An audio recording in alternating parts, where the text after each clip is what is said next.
Good morning and welcome to the Point. It was 1 week ago we were bringing you stories from Newport News, Virginia, the christening of the USS Gerald R. Ford. Since then, many of you have called and emailed and asked if we would be showing more of that ceremony. So this morning we take you back for a glimpse of some of the festivities surrounding that christening, beginning with the ship's sponsor, Susan Ford Bales. A presidential historian was once asked how he would describe Gerald Ford. And without any hesitation, in order to understand President Gerald R. Ford, 3 words tell you all you need to know: integrity, integrity, and integrity, and in that order. Today, we remember and honor a lifetime of integrity. An Eagle Scout, an All-American football player, a distinguished graduate of the University of Michigan and Yale Law School, a Navy lieutenant commander, congressman, vice president, and president. Of course, with his integrity came Dad's ever-present humility. Thus, he would have insisted that I focus today not on Dad himself, but instead on 2 very other special groups. Earlier, Matt referred to me as a Newport News shipbuilder. I have welded with you.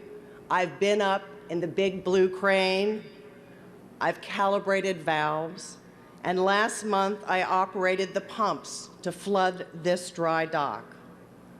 And yesterday, I worked on the ship's list control system. This shipyard's motto, always good ships, is not just a phrase. It's a way of life here for over a century. There is nothing, absolutely nothing, that can describe how proud I am to be your fellow shipbuilder.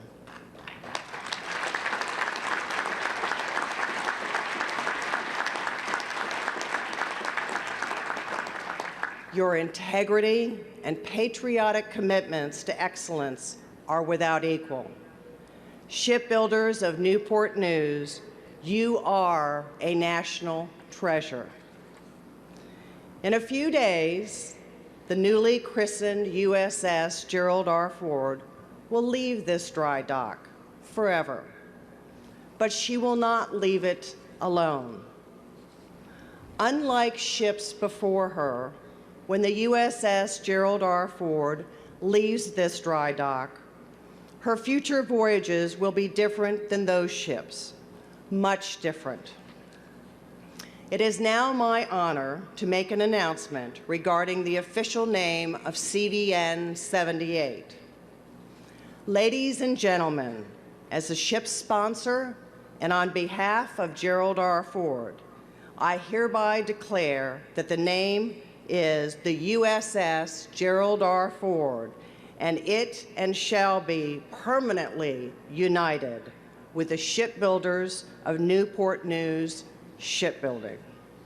Thank you, fellow shipbuilders.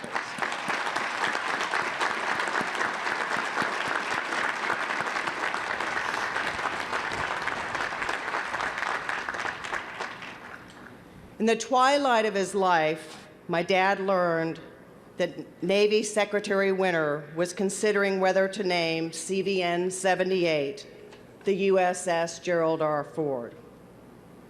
Upon learning that news, and as Dad had done tens of thousands of times before, Dad wrote a letter. But this particular letter was unique. It was a very personal letter to a longtime friend, Greg Willard. This was a letter from Dad's heart. This was a letter about the United States Navy. This was a letter that expressed Dad's personal feelings about CVN 78 and her crew. And as we realized with Dad's death just 1 month later, this letter had special significance very special significance. This letter was my dad's last. Captain Meyer, would you and your crew members and all of their family members please stand?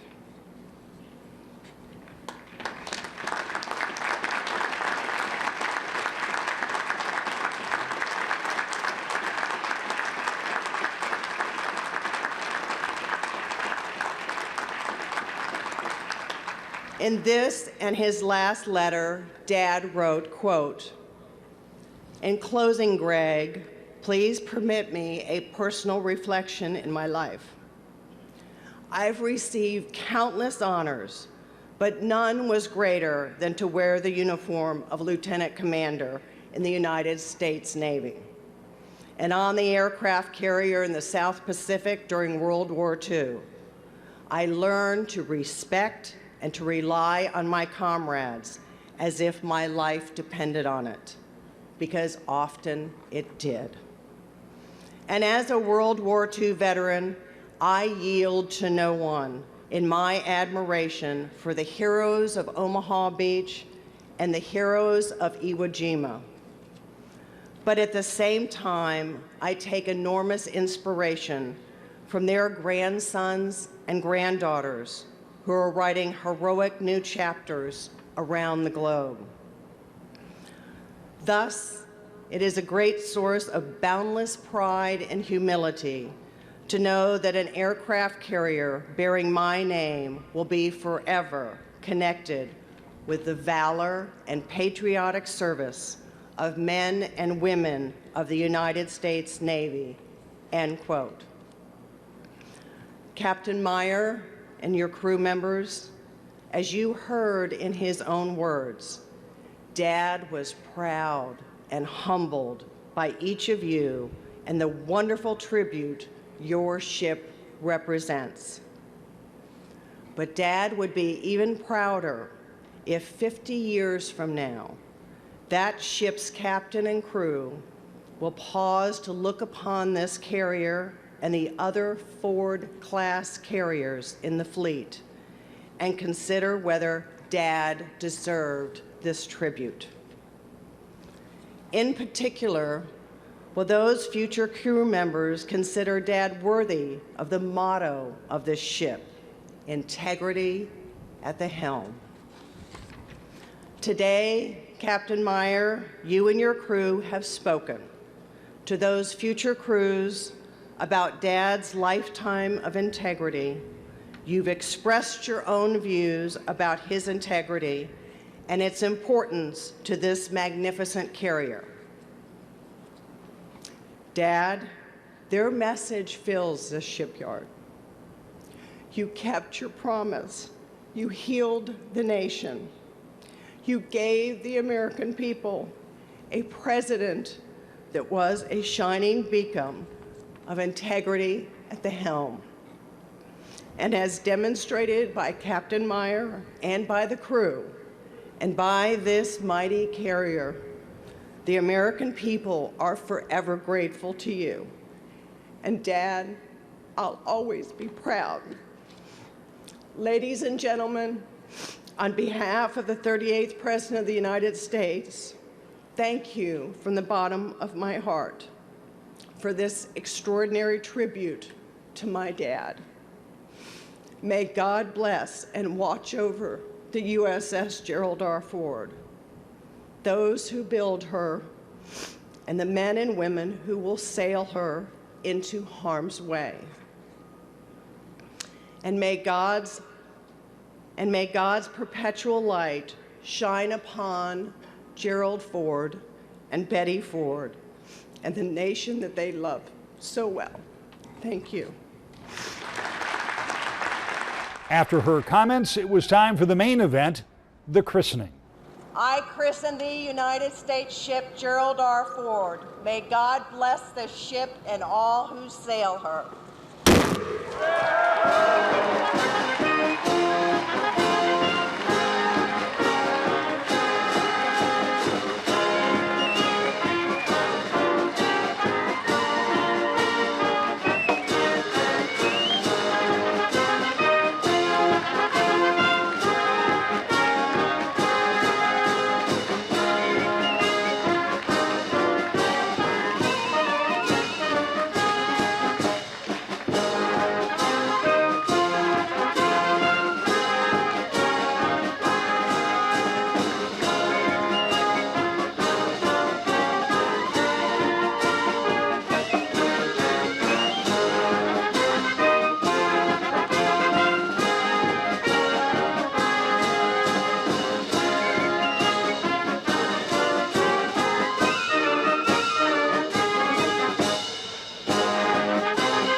The Navy and the shipyard estimated that nearly 25,000 people saw that christening of the newest, most sophisticated aircraft carrier in the world. Later that evening, a much smaller group got together to remember President Ford, and we were there exclusively. We'll have that when we continue To the Point. Welcome back to The Point. It has been more than 40 years since then Congressman Ford was tapped to be Vice President Ford. The rest, as they say, is history, but going forward, many of those cabinet members and close associates that the president brought into the White House have stayed to make their own names in politics. On Saturday night, some of his closest advisors from way back when talked to a group of trustees and others about the president and his legacy, including a few humorous moments, beginning with former Secretary of State Henry Kissinger. Susan and friends,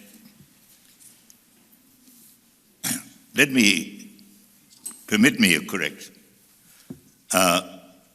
I did not help Jerry Ford to establish these relationships around the world. He did that by himself and by the personality that he was. And that personality was summed up when he met Chairman Mao. Chairman Mao made one of these profound statements whose meaning was not always clear. And he said, "I always say," said Chairman Mao, "there is turmoil under the heavens and the situation is excellent." People are still studying, trying. When it came President Ford's turn to speak, he said, "I always say, people can disagree without being disagreeable." Of course, this doesn't mean anything in Chinese because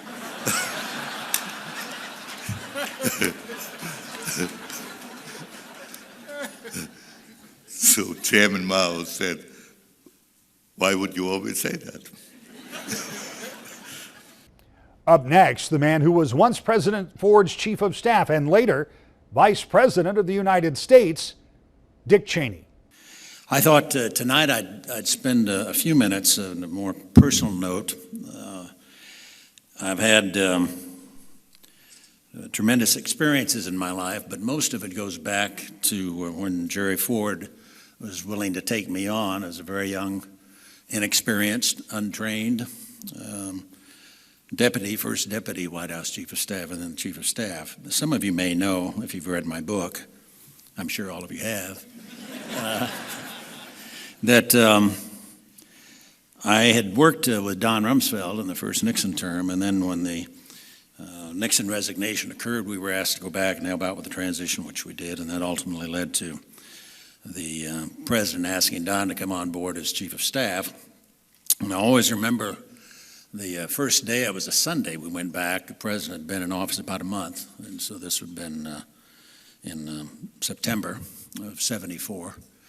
And we were in the corner office that the Chief of Staff occupies, looking over the digs, trying to familiarize ourselves with the setup because the next day we were to formally take over.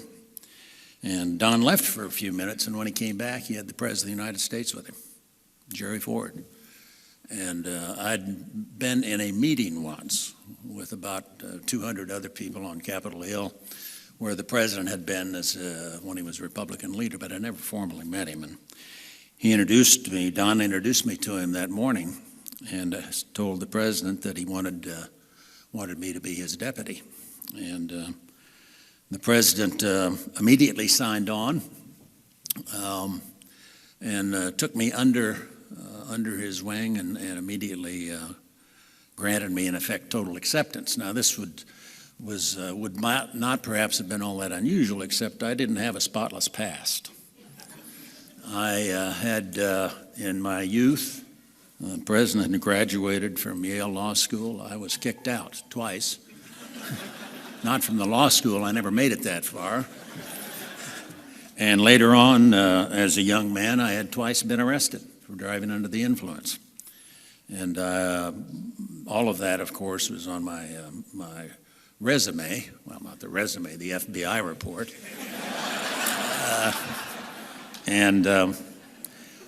As would automatically happen when the question came up of White House post clearances with the necessary security checks and so forth, has always cropped up. And the good news was that we'd been there before, and I'd properly filled out the forms, and Don had signed me up early in the Nixon administration. And so when it came up in the Ford administration, the president asked him about it, and Don basically said, well, I've checked it out, Mr. President, and he's been totally honest about it, and he's been cleared previously, and I want him to be my deputy. And Jerry Ford said, okay, that's good enough for me. That decision, obviously, is something I've never forgotten, and he had a profound impact on my life as I think back about it. Probably only my parents could legitimately lay claim to having had a bigger influence. But after we left the White House at the end of the 76 campaign, 1977, I was contemplating my future. What did I want to do? I was at that point 36 years old, and I was obviously too young to retire. So I ultimately decided to go home to Wyoming and run for Congress. And that decision was influenced very significantly by my experiences over the years with Jerry Ford. And I thought that if a man like Jerry Ford could come out of that experience, could be a candidate for Congress and a congressman for 25 years, and all that that represented, that was a legitimate line of work, that was something I could aspire to. So I went home to Wyoming, and shortly thereafter, the congressman announced his retirement. I announced for the race and jumped in. Of course, one of the high points of the campaign was when the president agreed to come to Wyoming and campaign for me. But it was delicate. It had to be handled very carefully because, of course, the Wyoming delegation at the convention in '76 had been evenly split between the Ford forces and the Reagan forces. The last thing I needed was a situation where we handled that in some kind of ham-handed fashion. Certainly the Reagan delegates and the Reagan supporters in Wyoming would not have welcomed a heavy-handed approach by Jerry Ford. So we set up an arrangement where the president came to Casper, Wyoming, and I arranged for him to make a speech at the local community college, and then he spent the night with us there in Casper. We had a big old house we'd purchased and done a lot of work on and so forth, but we didn't get everything exactly right, and the president stayed upstairs in the master bedroom and used the bathroom up there, and we hadn't perfected the drainage system in the bathroom upstairs. And so the next morning, Lynn and I, together with our daughters, Liz and Mary, were downstairs looking forward to having breakfast with the former president of the United States. And we're sitting around the table waiting for the president to arrive, and all of a sudden the ceiling in the dining room started to leak. It turned out the president had not gotten the shower curtain inside the bathtub. It was outside the bathtub. What do you do? Well, we got a lot of pots and pans and spotted him around the floor and mopped up as best we could before he came down. And we never had the nerve to tell him you were supposed to put the curtain inside the tub instead of outside the tub. But we went on from there. He went up to Jackson Hole, where the Republican Party was having its state convention. And he was the keynote speaker. I'd arranged for that, but he never mentioned my name while he was there. And we went up separately. Everybody knew he was there because I'd asked him to be there, but we didn't want to have it appear that somehow he was trying to dictate to the voters of Wyoming who the next congressman ought to be. But obviously it worked and had a big impact on my success in that primary. Over the years, I've from time to time taken pride in the fact that my career in part paralleled his own career, both serving in the House of Representatives, serving as the leadership over the years. One item that always stood out, of course, was when I eventually got elected Vice President of the United States. And the President, I'm convinced, although he never said this to me, I'm convinced he was proud of the fact that I'd followed his career path and eventually arrived at that August point where I was the Vice President of the United States. But every time he saw me in those years, 8 years that I was Vice President, the early part of it anyway, he never failed to tell me, he'd say, "Dick, that was the worst damn job I ever had." And then he'd laugh. So he took great delight in goading me, if you will, but letting me know that those were the worst 8 months of his career. Over the years, I've had the opportunity, obviously, to function in a number of capacities. But as I look back and be serious for a moment about Gerald Ford and how he became president and the circumstances under which he became president and had to function in the world's toughest job. But I've often thought, as I contemplate what we did in 1974, 75, 76, when he came to office under extraordinary circumstances, that we have from time to time, obviously, find ourselves in a situation for one reason or another, sometimes political, as was the case with the Nixon administration, or military, the history, obviously, of Abraham Lincoln and the Civil War. What we did, in effect, what the president did, and what he insisted on doing and did better than I think anybody ever has, and is rarely commented upon, was he took us through the most difficult constitutional crisis that we'd had since the Civil War. And he did it under the authority and the power the Constitution grants to the president, including the 25th Amendment, which is how he got to be vice president and how he then got to be president himself and pick other vice presidents to succeed him. It was a classic example, as good as it's ever been done, I think, of how we protect and preserve, using our Constitution, the continuity of government in the world we live in. And Jerry Ford did it better than anybody else could have done it because of his depth of his understanding and love for our country, because of the tremendous personal characteristics and integrity that he brought to the job. And the nation will always be better for his example and the fact that he led us through some very difficult and dark days. I can't think of a more appropriate way, a more suitable way, or a way that he would appreciate more than having the USS Gerald R. Ford named after him, recognizing his service to the country, and embody all those values that were so much a part of the man we all love and respect here tonight. Thank you very much. All of that from 1 week ago. We'll be back with more To the Point in just a moment. Meanwhile, in Washington, they're still talking about the Affordable Care Act, and in Lansing, there are still questions about right to work. We'll be talking about that and more in the weeks to come. To the Point.